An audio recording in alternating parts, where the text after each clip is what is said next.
Hi, everybody. So today is another special holiday that I wanted to teach you about. Do you know what today is? Today is International Nurses Day. Do you know what that means? An international holiday? Some holidays are just national, which means that some countries only celebrate them. Like 4th of July is an example of a holiday that the United States celebrates, that we celebrate. But an international holiday means that other countries all over the world celebrate it on the same day. So today is May 12th. And that is the same day that all these other people in the world in other countries celebrate International Nurses Day. So I bet you're wondering, what's International Nurses Day mean? Have you ever been to the hospital or seen a doctor? Nurses are people that work in hospitals or doctors, or sometimes also at schools, of course, and they help everything get done.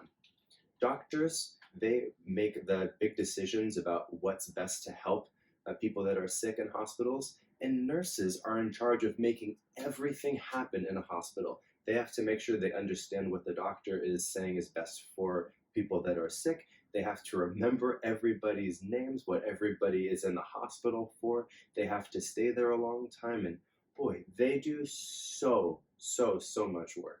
A lot of people say a hospital couldn't work without nurses. So they do really an incredible amount of work. So that's what we're celebrating today, all of the things that they do for people.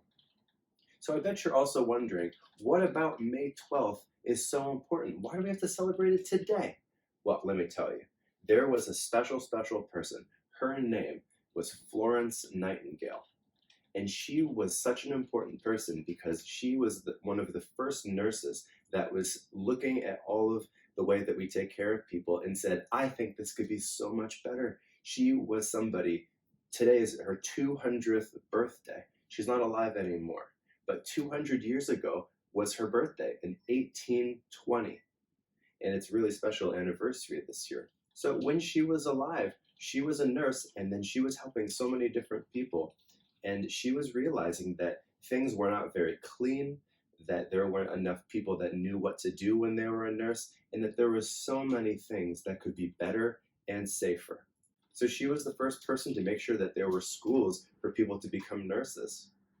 Florence Nightingale also had a really special nickname. She was nicknamed the Lady with the Lamp, which is a really interesting story. So after you watch this video, I have a couple of videos that I found. The first one is a video about Florence Nightingale, and you'll learn a little bit more about her nickname and about what she was doing. And another video I found of there was some nurses in Australia. That's another country. There were some nurses in Australia talking about why they love being nurses and why they love to help people. And I think that's a really good thing to look at right now, especially with so many people that are sick. Nurses and doctors are working extra hard. Another thing that I found is a special website where you can actually make your own drawings, and then you can take a picture of it and send it in. And there are people that will take your drawings for nurses and give it to them in the hospitals where they're working so hard. So I'm going to set those three for you. So let's celebrate nurses today, whether you know one or you don't know one. And let's make something to say thank you. All right, everybody. Happy International Nurses Day. See you soon.